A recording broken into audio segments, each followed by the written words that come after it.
Horror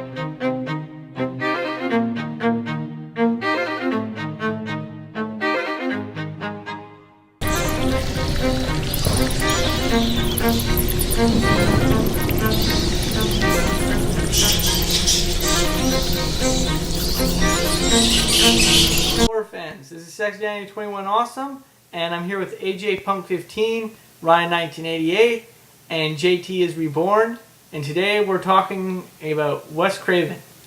So, the special guest on our show today is Rhine 1988. Hello. Yeah, and it's so great to have you on the show, actually. I mean, I've never had you on any of my shows ever, so this is awesome. Thank you for inviting me. I really appreciate it. Yeah, and we're all fans of your show. Like, we've all checked it out. So, we were just wondering, like, what's some of your favorite Wes Craven films? Oh, wow. Let's see. I got, a pile of Wes Craven movies here. I'll just pull some out. Yeah. A fan of Nightmare on Elm Street.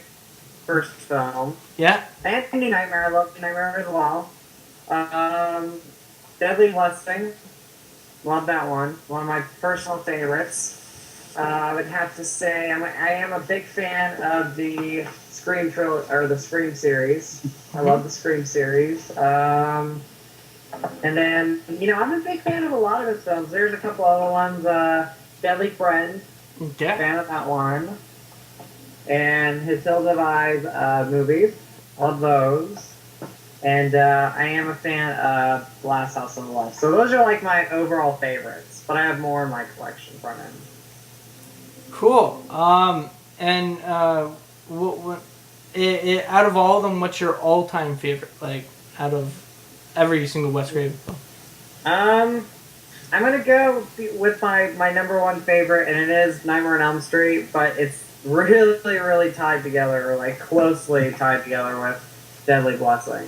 So, yeah. But Nightmare on Elm Street, I'm gonna pull this one out because I just love this. I think this is his best movie by far. So. Yeah. Well, AJ Punk 15, he actually saw the movie Deadly Blessing. I haven't actually had the chance to check it out yet, because Spider Jack Angel said you can watch it on Hulu, but I don't actually have Hulu because it's not available in Canada right now. And I can't watch it on Netflix right now, but it's available on Netflix in America, unfortunately. And I don't have it on my Netflix, but I really wanted to see that movie, and I was just wondering, what are some of your favorite moments in that film? Oh gosh, a favorite moment. Well, I don't want to spoil scenes for you. I mean, there's a lot of I will say favorite moments without spoiling the scenes. I love. There's more than one twist at the end, or a couple shockers or surprises. I love the cast in the movie. I love the setting. Favorite scenes, if you watch the trailer, there's a snake scene in a bathtub, which is great. Oh gosh, there's just so much. When you finally see it, we'll have to have a long discussion. But I love it. There's something about this is in the trailer too. I love the spider falling into Sharon Stone's mouth. That's classic. Oh, Sharon Stone's in it? I got to check it out. Yeah. Oh gosh, she goes through a lot in this movie. She's terrorized more than once. And there's a really, I consider it to be a classic barn scene with her, where she goes through so much. Could you summarize the plot for me? What's it about? Because I've never actually seen it. I was just, Well, the plot is about a character named Martha, and she lives in the country with her husband. They just got married. Yeah. They're recently newlyweds.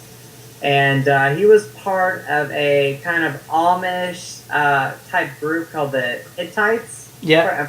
Correct. And he gets killed. You don't know who killed him, but he gets killed. And Sharon Stone, her character, I gotta remember the names, Lana and her and Vicky, they come out to visit Martha, keep her company. And once they get out there, a lot of crazy things start happening to the girls. People start getting killed off. You don't know who's doing it. You know, there's a lot of really cool things going on, and when you find out who is killing, you know, certain people in the movie and who's terrorizing the girls, it's a really cool twist. And there's more to the twist. I just don't want to spoil it. Isn't that guy who played Jupiter in The Hills Have Eyes in it? Yeah, he's in the movie. Oh, cool. He's such a good actor, that guy. Oh gosh, I have. You can't see it right now, but I have a one sheet of Deadly Blessing. Oh, sweet. So, yeah, I love it. I love that movie. And I love, you know, Deadly Friend. That's another really good Wes Craven movie. I love this scene with the basketball being thrown at the woman and her head blows up. Oh my gosh, I love that scene. And then the ending. The ending's great too. I just sent it to JT is Reborn. He thought it was awesome. It's awesome. The head explodes. It reminds me of Scanners, kind of, but like. Oh yeah. Scanners is just like. That's awesome. You gotta have a head explosion to make it awesome. Yes, a head explosion is awesome in a horror movie. So. Yeah. What do you guys think? What do you think of the? Well, I don't know, like if when people watch this, if they haven't seen Deadly Friend, but what do you overall, without like really spoiling anything, what do you think of the ending? The ending is like the best part. I mean, the ending is a little bit weird though. Like when they rip the head off the face off the robot, and I mean it was a little weird kind of ending. What did you think? I loved it. When I was younger and I lived in Oregon, I remember. I don't know if you remember Joe Bob Briggs, like his horror TNT like segments every Saturday. He used to play like old horror movies. Yeah. But there was one where he played Deadly Friend. Yeah. And I didn't see the whole movie. I didn't know what the movie was called. I was about 10 or 8 years old around that time. And all I remember is that ending. And I'm like, what is this movie? Yeah. And then years later, when the DVD came out, I remember like little things about it. And I saw the back of it. And I was like, you know what? The ending's from this movie. So rewatching it for the first time about 5 years ago, I love the ending. Well, I think it's great. I think it's the best scene in the movie besides the head exploding scene with the basketball. I gotta be totally honest, I didn't even know about the movie until I checked out your channel and you were reviewing it, and then I was like, I gotta see that movie, and I found it on YouTube and I watched the whole thing and I was like, that movie's awesome.